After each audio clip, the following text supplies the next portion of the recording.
G'day guys, Cyanide here. Remember in that last video I did where I said I was going to start work on the boat. Probably the next thing I'm going to do is get back onto that boat over there. It turns out that I lied again. Yesterday I was outside in the backyard having a cup of coffee under the tree, and I got it in my head that I should make a little jig to help with the rails. So I grabbed some bits of scraps of 14mm ply and scribbled down a little plan. Then after that, it took me all about 5 minutes to draw it up in the computer and put the scraps of wood in the CNC machine and milled out these end bits that I can attach to this 15mm round tube, which is off a broken camping chairs. So yeah, cut those out, and it's got two end bits, one here, the other one there, and this one here, which like those two are a press fit.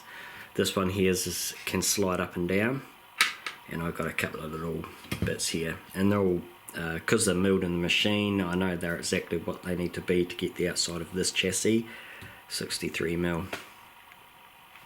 So yeah, this is just a little jig that I whipped up in an afternoon, so I can kind of get an idea of how I'm going to hang the axles and things like that. This one here shouldn't be too big a problem.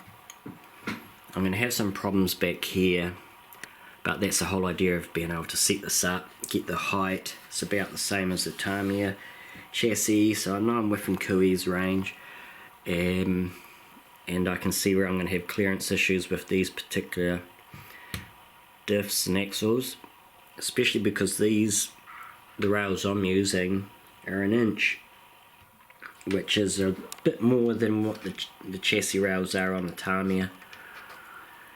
Probably by about 5mm, I'd say, at least. So yeah, that's what I did yesterday. But this is a neat little jig, and it just helps me to suss out where I'm going to have my wheelbase, how I'm going to hang my leaf springs, and how I'm going to do this, which is still a big question around here. I plan on making another jig as well. This one would be okay for concepts and drilling holes, but no good for welding a chassis together. So I'm going to make another jig using the same rail method that I can flip these little clamps around so they're reversed and they spread out.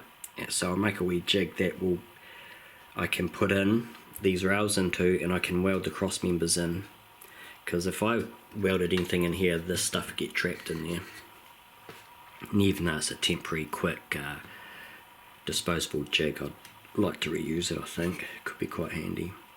Anyway guys, that's just a quick catch up on this. The next video I suspect is going to be this white Freightliner. So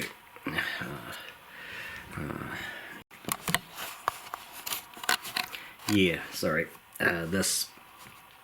So I would like to, I think what I'm going to do on this one next is inside here I want to weld in some posts so that I can mount the speaker in there behind the grill, and then yeah, then I'll pop this grill out and paint the front here white, because I want to, once this front cone face is welded in, I won't be able to get this out. It's going to be trapped in there. It's press fit at the moment, but I won't be able to pop it out. So I want to paint this first so I can have this looking nice and stainless looking. So yeah, that'll be the next video hopefully. Alright guys, catch us later.